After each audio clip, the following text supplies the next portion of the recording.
ഈ തോട്ടത്തിൽ കഴിഞ്ഞ ദിവസം വന്ന ബാരലൊക്കെ ആന ചവിട്ടി ചളിക്കിയിട്ടുണ്ട്. പിന്നെ ബാരലേക്ക് ആന കൂട.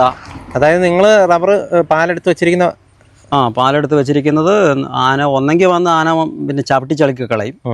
അതല്ലെങ്കിൽ ഈ നമ്മൾ ഹൈറ്റിലായിരിക്കും വെച്ചിരിക്കുന്നത്. അത് അവിടെ നിന്ന് ഉന്തി പിന്നെ ചവിട്ടി മറിച്ച് നേരെ മലേൻ്റെ അടിയിലോട്ട് ഊട്ടി ഇടുന്ന അവസ്ഥ വിടും. പിന്നെ അത് അവിടെ നിന്ന് പോയി എടുത്തോണ്ടൊക്കെ വരാൻ ഭയങ്കര ബുദ്ധിമുട്ടാണ്. ഭാഗ്യം കൊണ്ട് മാത്രമേ രക്ഷപ്പെട്ട് വന്നത് ആ പയ്യൻ. കാരണം ആനേൻ്റെ മുമ്പിൽ പെട്ട് പോയി. ഒരുപാട് അടുത്ത് പോയി, ഒരു 25 മീറ്റർ അടുത്തായി പോയി. മോഴ എന്ന് പറഞ്ഞ ആനയായിരുന്നു. അവരെ ഇട്ട് ഓടിച്ച്. എത്ര മണിയായപ്പോഴാണ് സംഭവം? ഒരു 12 മണി സമയത്ത് ഉച്ചയ്ക്ക്. ഈ പ്രാവശ്യം എങ്ങനെയല്ലോ പച്ച പിടിച്ച് വരുമ്പോഴത്തേക്കും ഒരു തരത്തിൽ ആന ഇപ്പം ഭയങ്കര ശല്യമാണ്. നമസ്കാരം. ആർളം ഫാമിൽ നിന്ന്, ആർളം പുനരധിവാസ മേഖലയിൽ നിന്നൊക്കെ കാട്ടാനകളെ തുരുത്തുന്ന പരിപാടികളൊക്കെ കഴിഞ്ഞ് കുറച്ച് നാളുകളായിട്ട് നമ്മൾ പത്രങ്ങളിലൂടെയും ചാനലുകളിൽ കൂടെയൊക്കെ നമ്മൾ കാണുന്നതാണ്. ആനകളെ ഓടിക്കുന്നുണ്ട് ഒരു സൈഡിൽ. പക്ഷേ സത്യം എന്താണെന്ന് വെച്ച് കഴിഞ്ഞാൽ ആന ഒരു സൈഡിൽ കൂടെ പോകുമ്പോൾ മറു സൈഡിൽ കൂടെ ആന കയറി വീണ്ടും തിരിച്ച് ഈ പ്രദേശങ്ങളിൽ കൂടെ തന്നെ വരുന്നുണ്ട്. കുറച്ച് നാളുകളായിട്ട് ഇവിടെ വലിയ ബുദ്ധിമുട്ടില്ലാതെ ഇരിക്കുമായിരുന്നു. ഓരോ ഇടവേളയ്ക്ക് ശേഷം വീണ്ടും ആറളത്തെ പല ഭാഗത്ത് ഒരു സ്ഥലത്ത് ഒരു റബ്ബർ ടാപ്പിംഗ് തൊഴിലാളിയെ ഓടിച്ചു. അത് ഓടിച്ചെന്ന് പറഞ്ഞാൽ തലനാരിഴയ്ക്കാണ് ആ ഒരു പയ്യൻ രക്ഷപ്പെട്ടത്. 10-18 വയസ്സ് മാത്രമുള്ള ഒരു പയ്യനാണ്. ഫാമിൻ്റെ പ്രദേശത്ത് ഒത്തിരി റബ്ബറുകളുണ്ട്. 10-15,000 റബ്ബറുകളൊക്കെ ഒരുമിച്ച് പാട്ടത്തിന് കൊടുത്തിരിക്കുന്ന പ്രദേശങ്ങളൊക്കെ ഉണ്ട്. അവിടുത്തെ ബാരലുകൾ, അതായത് റബ്ബർ പാൽ നിറച്ച് വെച്ചിരിക്കുന്ന ബാരലൊക്കെ ആന കുത്തി മറിച്ച് ചളുക്കി കളയുന്ന സംഭവങ്ങളൊക്കെ ഉണ്ടായിട്ടുണ്ട്. അതും വലിയ ബുദ്ധിമുട്ടുണ്ടാക്കുന്നത്. അതുമാത്രമല്ല, ബ്ലോക്ക് 10 അംബിക മുരളി എന്ന് പറയുന്ന ഒരു ആളുടെ പറമ്പിൽ കാട്ടാന വന്ന് നിരവധി വാഴയും മറ്റ് കൃഷികളും കവുങ്ങും ഒക്കെ നശിപ്പിക്കുന്ന സാഹചര്യം ഉണ്ടായി. അതുമാത്രമല്ല, ബ്ലോക്ക് 12 5-6 തെങ്ങ് ആന കുത്തിമറിക്കുന്ന സാഹചര്യം ഉണ്ടായി. ഇതൊക്കെ ഒറ്റ രാത്രി കൊണ്ട് നടന്ന സംഭവങ്ങളാട്ടോ. അപ്പോൾ ആനകളെ തുരത്തി എന്ന് പറയുമ്പോൾ ആനകൾ ഈ പ്രദേശത്ത് തന്നെയുണ്ട്. ഇതിൻ്റെ അകത്ത് ഈ ഒരു 3 ഇൻസിഡൻറ്റിൽ നമുക്ക് പോകാൻ പറ്റുന്ന, അല്ലെങ്കിൽ ഇന്ന് കാണാൻ പറ്റുന്ന ആളുകളെ നമ്മളൊന്ന് കാണാനായിട്ടാണ് ഉദ്ദേശിച്ചിരിക്കുന്നത്. അപ്പം നമുക്ക് അവരെ ഒന്ന് കണ്ട് അവരുടെ അനുഭവം എന്താണെന്നൊന്ന് ചോദിച്ച് മനസ്സിലാക്കാം കേട്ടോ. നമ്മളേതായാലും ആർളം ഫാമിൻ്റെ ആർളം ബ്ലോക്കിലാണുള്ളത്. ചേട്ടൻ ഇവിടെ റബ്ബർ പാട്ടത്തിന് എടുത്തേക്കുന്നത് അല്ലേ? നമ്മളിവിടെ റബ്ബർ ലീസിന് എടുത്തേക്കുന്നതാണ്.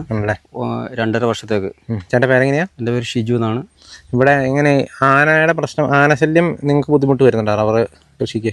ആനശല്യം ബുദ്ധിമുട്ടുണ്ടോയെന്ന് ചോദിച്ചു കഴിഞ്ഞാൽ ആനയെ ഇപ്പം ആറള ഫാമിൻ്റെ ഉള്ളിൽ മൊത്തത്തിൽ ആനയാണോ ഇപ്പോൾ ഉള്ളത്. അതെ. ആ ആനയെ അവരെ ഓടിച്ച്, കാരണം ഈ 1-ാം ബ്ലോക്ക് 2-ാം ബ്ലോക്കിലൊക്കെ ആയിരുന്നു ഈ ആന ഉണ്ടായിരുന്നത്. കൂടുതൽ ശല്യം അങ്ങോട്ടായിരുന്നു. അപ്പോൾ അവർ ഈ കഴിഞ്ഞ ദിവസങ്ങളിലൊക്കെ ഈ ഓടിച്ച് ഇപ്പം നമ്മുടെ ഈ റബ്ബറിൻ്റെ ഈ ഏരിയയിലോട്ടാണ് ഫോറസ്റ്റുകാരാക്കി വെച്ചേക്കുന്നത്.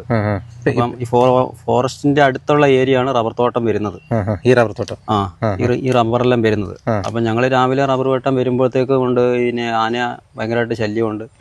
കഴിഞ്ഞ ദിവസം നമ്മളെ കൂടുതൽ പണിയെടുക്കുന്ന ഒരു പയ്യനെ ഭാഗ്യം കൊണ്ട് മാത്രമേ രക്ഷപ്പെട്ട് വന്നത് ആ പയ്യൻ. കാരണം ആനേൻ്റെ മുമ്പിൽ പെട്ട് പോയി. ഒരുപാട് അടുത്ത് പോയി, ഒരു 25 മീറ്റർ അടുത്തായി പോയി. മോഴ എന്ന് പറഞ്ഞ ആനയായിരുന്നു. അവരെ ഇട്ട് ഓടിച്ച്. എത്ര മണിയായപ്പോഴാണ് സംഭവം? ഒരു 12 മണി സമയത്ത് ഉച്ചയ്ക്ക്. ഉച്ച സമയത്തല്ലേ? ഉച്ച സമയം 12 മണി സമയത്ത് അവർ ടാപ്പിങ് കഴിഞ്ഞ് അവർ പണിസ്ഥാനമൊക്കെ ആയിട്ട് തിരിച്ചു വരുന്ന സമയത്ത് 4 ആനയുണ്ടായിരുന്നു. അതിൽ 3 അവരെ കണ്ടത്തേക്കും കയറിപ്പോയി. ഒരു മോഴ എന്ന് പറഞ്ഞ ആന അവരെ നേരിട്ട് ഓടിച്ചു. 2 പേരുണ്ടായിരുന്നു. ഒരു രവി എന്ന് പറഞ്ഞ ആളും ഒരു നബി എന്ന് പറഞ്ഞ ആളും. അവരായിട്ട് ഓടിച്ചു. അവർ ഭാഗ്യം കൊണ്ട് രക്ഷപ്പെട്ടു. അതുപോലെ തന്നെ നമുക്കിപ്പം ഇവിടെ എന്ന് വെച്ചാൽ പണിയെടുക്കാൻ ഇപ്പോൾ 1-2 ആഴ്ചയായിട്ട് ഭയങ്കര ബുദ്ധിമുട്ടാണ്. കാരണം വെച്ചാൽ ഞങ്ങൾ രാവിലെ വരുമ്പോഴത്തേക്ക് കൊണ്ട് ആന തോട്ടത്തിലുണ്ടാവും. ഈ തോട്ടത്തിൽ തന്നെ? ഈ തോട്ടത്തിലുണ്ടാവും. അതുപോലെ തന്നെ 7-ാം ബ്ലോക്കിലുള്ള തോട്ടത്തിലുണ്ടാവും. 7-ാം ബ്ലോക്ക് എന്ന് പറഞ്ഞാൽ ഇതിനോട് ചേർന്ന് നടക്കുന്നത്.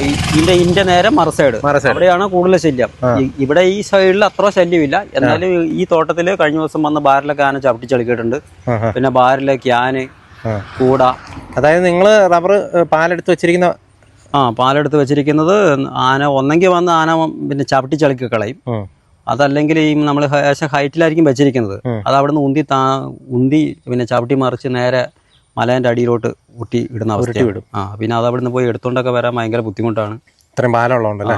പിന്നെ ആന വന്നു കഴിഞ്ഞാൽ ചെയ്യുന്ന കാര്യം എന്ന് വെച്ചാൽ ഈ ഫ്ലാറ്റ് പുറത്തിൽ കൂടെ പോയി ഈ കാട്ടിൽ ആനക്കിങ്ങനെ ഫ്ലാറ്റ് പറഞ്ഞൊന്നുമില്ലല്ലോ. ഇങ്ങനെ റബ്ബറിൽ കൂടെ പോയി ഈ ചിരട്ടയും കമ്പിയും കയറെല്ലാം കൂടെ പോകുന്ന ആ ഒരു ലൈനിലെ മരം കംപ്ലീറ്റ് പിന്നെ നമുക്ക് പുതുക്കി പണിയണം. റബ്ബർ ചിരട്ട ചവിട്ടി പൊട്ടിക്കുന്നു, ചില്ല് കളയുന്നു, ഒന്നുമില്ല.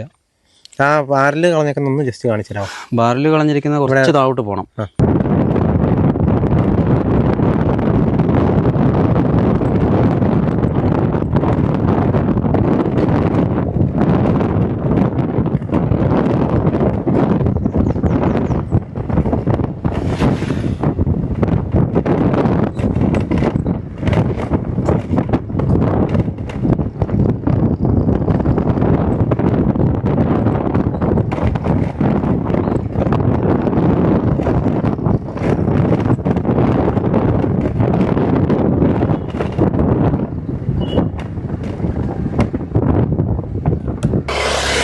നമുക്കിപ്പോൾ ഈ ദൃശ്യങ്ങളിൽ കാണുന്ന പോലെ ഇതുപോലെ ബാരൽ ഇവരിങ്ങനെ റബ്ബർപ്പാലെടുത്ത് ഇതുപോലെ ബാരലിലാക്കിയാണ് വെക്കുന്നത്.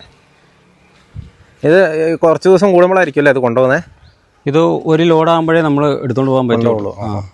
അതുവരെ അമോണിയ ഇട്ട് അങ്ങനെ വെക്കും. അതുവരെ അമോണിയ ഇട്ട് ഇവിടെ സൂക്ഷിക്കും. ഇതുപോലെ ഈ സൂക്ഷിച്ച് വെച്ചിരിക്കുന്നതാണ് ആന വന്നിട്ട് ഒന്നെങ്കിൽ ചവിട്ടി ചളുക്കും.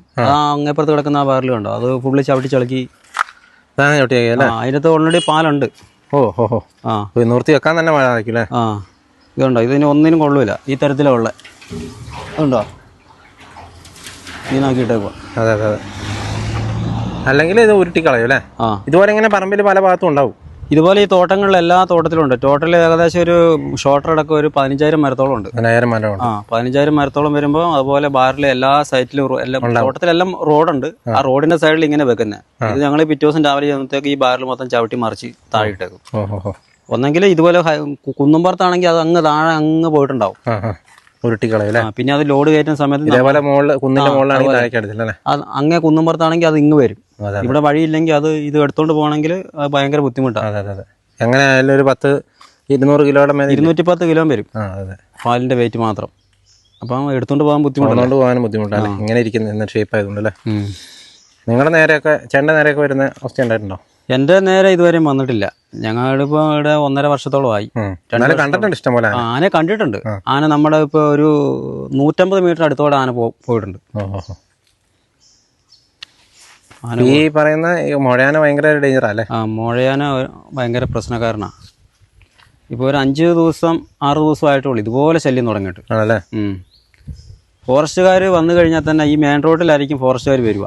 അവർ വന്നു കഴിഞ്ഞാൽ റോട്ടിൽ നിൽക്കുന്ന ആരെങ്കിലും വിളിച്ചവർ അടുത്ത ഈ പുനരധിവാസ മേഖലയാണല്ലോ ഇത്.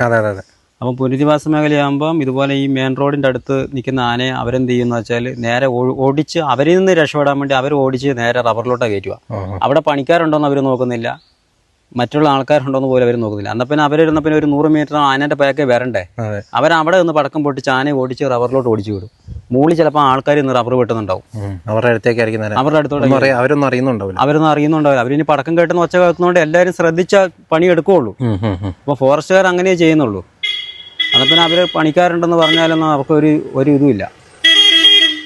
മൊത്തത്തിലൂടെ പണിയെടുക്കാന്ന് പറഞ്ഞാൽ വലിയ റിസ്ക് തന്നെയല്ലേ? പണിയെടുക്കുന്നവരെന്ന് പറഞ്ഞാൽ ഈ ഇതിന്റെ ഉള്ളിലുള്ളവർ മാത്രമേ വരുള്ളൂ. പുറമേ വന്നിട്ട് ഒരാളും പണിയെടുക്കാൻ കിട്ടുന്നില്ല. കഴിഞ്ഞ കൊല്ലമൊക്കെ ഇത് ലീസിന് എടുത്തിട്ട് അപ്പാടെ പൂട്ടിക്കെട്ടി പോവുക ചെയ്തേ. കാരണം പണിക്കാരെ കിട്ടാത്തതുകൊണ്ട്. ഈ പ്രാവശ്യം എങ്ങനെയല്ലോ പച്ച പിടിച്ച് വരുമ്പോഴത്തേക്കും ഒരു തരത്തിൽ ആന ഇപ്പം ഭയങ്കര ശല്യമാണ്. നിങ്ങൾ ലീസ് എടുക്കുന്ന പറഞ്ഞാൽ ലക്ഷങ്ങൾ രൂപ കൊടുത്തിട്ടല്ലേ? അതെ അതെ അതെ. പൈസ നമുക്ക് ഇത് വെട്ടി വേണ്ടേ കിട്ടി? ഈ തോട്ടമൊക്കെ ഇപ്പൊ എടുത്തേക്കുന്ന കോടികൾ മുടക്കി എടുത്തേക്കുന്ന ആണല്ലേ? ഈ 4000 മരം കോടീന്റെ മേലെയായിട്ടുണ്ട് അല്ലേ? ഈ 10-15,000 മരം, ഈ 4000 മരം മാത്രം മരം അടക്കം എടുത്തേക്കുന്ന ഷോർട്ട് അടിക്കാനാണ്. അതായത് ഇത് ഒറ്റ വർഷത്തേക്ക് എടുത്തേക്കുന്നത്. ജനുവരി ആകുമ്പോഴത്തേക്ക് ഇത് മരം മുറിച്ച് കളയും. മറ്റേത് ഇനിയുണ്ട് കാലാവധി. നമുക്ക് മരം എണ്ണി തന്നിരിക്കുന്ന മരം തന്നെയാണെങ്കിൽ തന്നെ ആന വന്നിട്ട് പിന്നെ ഈ മരത്തിന്റെ തോല് മൊത്തം കുത്തിപ്പറിച്ച് കളയാനല്ലേ? തോല് തിന്നുന്നുണ്ടല്ലേ? തോല് കഴിക്കുന്നുണ്ട്. ഇതാണ് കേട്ടോ ഇവിടുത്തെ ഒരു അവസ്ഥ എന്ന് പറയുന്നത്.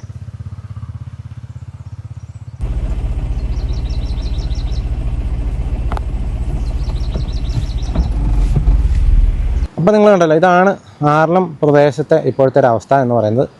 ആ ഒരു ഒറ്റ ആളെ മാത്രമേ നമുക്കിന്ന് കാണാനായിട്ട് സാധിച്ചുള്ളൂ. ബാക്കി ഞാൻ ആദ്യം പറഞ്ഞ അതായത് ആ ഒരു പയ്യനെ ഓടിച്ചു എന്ന് പറയുന്ന ഒരു പ്രദേശത്തേക്ക് അയാളെ കാണാനായിട്ട് ഞാൻ ശ്രമിച്ചു. പക്ഷേ ആ പയ്യൻ്റെ അമ്മ പറഞ്ഞ ഒരു കാര്യം എന്താണെന്ന് വെച്ച് കഴിഞ്ഞാൽ, ഞാൻ ആ പയ്യൻ്റെ അമ്മയായിട്ട് സംസാരിച്ചു. അവർക്ക് സംസാരിക്കാൻ താല്പര്യമില്ല എന്ന് പറഞ്ഞു. അപ്പോൾ ഞാൻ എന്താണ് കാരണം എന്ന് ചോദിച്ചു കഴിഞ്ഞപ്പോൾ അവർ പറയുകയാണ്, നിങ്ങൾ ചാനലുകാർക്ക് എന്തിനാണ് ഇതെടുത്തിട്ട് ഞങ്ങളുടെ കാര്യത്തിൽ നിങ്ങളിങ്ങനെ വാർത്ത കൊടുത്തിട്ട് ഞങ്ങൾക്കൊരു പരിഹാരവും കാണുന്നില്ലല്ലോ, വെറുതെ നിങ്ങളിങ്ങനെ വാർത്ത കൊടുക്കുക എന്നല്ലാതെ പ്രത്യേകിച്ച് ഞങ്ങൾക്ക് വേറെ ഉപകാരമൊന്നുമില്ല, അതുകൊണ്ട് ഞങ്ങൾക്ക് വാർത്ത കൊടുക്കാൻ താല്പര്യമില്ല എന്നാണ് പറഞ്ഞത്. സത്യം പറഞ്ഞു കഴിഞ്ഞാൽ കേട്ട് കഴിഞ്ഞപ്പോൾ നമുക്ക് പിന്നെ പ്രത്യേകിച്ച് മറുപടിയൊന്നും പറയാനില്ല. കാരണം വർഷങ്ങളായിട്ട് ഇവിടെ നടന്നുകൊണ്ടിരിക്കുന്ന ഒരു രീതി അതാണ്. അതുകൊണ്ടായിരിക്കും അവരങ്ങനെ നമ്മോട് പറഞ്ഞത്. ഏതായാലും അതുകൊണ്ട് അവർ സംസാരിക്കാൻ തയ്യാറായില്ല. പക്ഷേ നടന്ന സംഭവം അതാണ് ഞാൻ പറഞ്ഞത്. ആ ഒരു പയ്യൻ റബ്ബർ ടാപ്പിങ് ചെയ്തുകൊണ്ടിരുന്നപ്പോൾ ആന പെട്ടെന്ന് മുമ്പിൽ പെടുകയും തലയിൽ ഈ ടാപ്പ് ചെയ്ത് കൊണ്ടുവന്ന റബ്ബർ പാലടക്കം ഉണ്ടായിരുന്നു. അപ്പോൾ അതൊക്കെ ഇട്ടിട്ട് ഈ പയ്യൻ ഓടി. ഒരു മോഴയാനയാണ് ആ ആന. ഈ പയ്യനെ ഓടിക്കുകയും അതിനുശേഷം പയ്യൻ മുള്ളുകാട്ടിലേക്കൊക്കെ അടുത്ത് ചാടിയെന്ന് പറഞ്ഞത്. അപ്പോൾ മേലൊക്കെ മുള്ളൊക്കെ കൊണ്ട് വരിഞ്ഞ് മുറിയും കാര്യങ്ങളൊക്കെ ചെയ്തു. അപ്പോൾ നേരിട്ട് പോയി കാണണമെന്നുണ്ടായിരുന്നു. വരും ദിവസങ്ങളിൽ എപ്പോഴേലും നമുക്ക് പറ്റുവാണെങ്കിൽ നമ്മളത് കവർ ചെയ്യുന്നതായിരിക്കും. അപ്പോൾ അവരെ നമുക്ക് കാണാനായിട്ട് സാധിച്ചില്ല. അതുപോലെ തന്നെ ബ്ലോക്ക് 10 അംബികാമുരളി എന്ന് പറഞ്ഞാൽ അവരുടെ പറമ്പിലെ വാഴയും മറ്റ് കൃഷികളുമൊക്കെ നശിപ്പിച്ചിട്ടുണ്ട്. ബ്ലോക്ക് 12 6 കായ്ഫലമുള്ള തെങ്ങ് നശിപ്പിച്ചിട്ടുണ്ട് എന്നുള്ളതൊക്കെയാണ് ഇന്ന് 2 ദിവസം കൊണ്ട് നമുക്ക് കിട്ടിയ ഒരു വാർത്ത എന്ന് പറയുന്നത്. ഇത്തരം സംഭവങ്ങളൊക്കെ ഇപ്പോൾ തുടർന്നുകൊണ്ടിരിക്കുകയാണ്. ആറളത്ത് ഇതൊന്നും ഒരു പുതുമയുള്ള വാർത്തകളൊന്നുമല്ല. പക്ഷേ കുറച്ച് നാളായിട്ട് ഒരു ഇച്ചിരി ആശ്വാസം ഉണ്ടായിരുന്നു. വീണ്ടും ഈ പ്രദേശത്ത് അത് പഴയതുപോലെ തന്നെ വരുന്ന രീതിയിലേക്കാണ് കാര്യങ്ങൾ പോകുന്നത്. ഇനി വരും ദിവസങ്ങളിൽ നമുക്കറിയാൻ പറ്റുള്ളൂ ഇനി ഇതിൻ്റെ തീവ്രത എന്താണെന്നോ, അല്ലെങ്കിൽ ഇനി ആനകളെ തുരത്താനായിട്ടുള്ള പരിപാടികളൊക്കെ നടക്കുമോ എന്നുള്ളതൊക്കെ ഇനി വരും ദിവസങ്ങളിൽ നമ്മൾ നോക്കിയിരുന്ന് കാണേണ്ട കാര്യമാണ്. ഏതായാലും ഇത്രയൊക്കെയാണ് നമുക്ക് ഈ വീഡിയോയിൽ കാണിക്കാനുള്ളത്. അപ്പോൾ വീണ്ടും മറ്റൊരു ദിവസം മറ്റൊരു എപ്പിസോഡുമായി വീണ്ടും കാണാം. Thank you.